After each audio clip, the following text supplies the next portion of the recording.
உணாண்டா மாப்பிள்ள கடைசி வரைக்கும் பாருங்க. ஒரு மார்க்கமா சிரிக்கிறமா சாப்பிடுங்க. ரொம்ப அழகா இருக்கு இன்னைக்கு.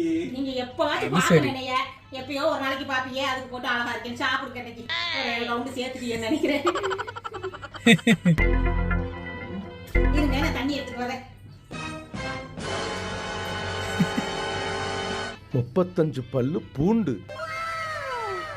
ஏய் என்னடி இது? பூண்டுங்க. பூண்டா? பூண்டு விக்கிற விலைக்கு பூண்டை போட்டா குழம்பு வைப்பாங்க. அதுதான் பூண்டுன்னு எழுதி போட்டு குழம்பு வச்சேன். அது என்ன 35 பல்லு பூண்டு?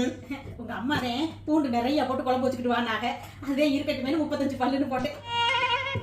நல்ல வேலை எங்க அம்மா இத பார்க்கல. உங்க அம்மா வாயில தாங்க சிக்கிச்சு. அதை எடுத்து கழுவி போட்டு போட்டிருக்கேன். ஓரமா வச்சுக்கிட்டு சாப்பிடுங்க. உங்க அப்பா வேற அடுத்து வந்து பூண்டு போடலையான்னு கேட்பாங்க. ஓ யாரும் சொல்லிக்கிட்டு இருக்க முடியாது எல்லாருக்கும். சாப்பிடுங்க. அம்முக்கு டும்முக்கு அம்மா டும்மாள்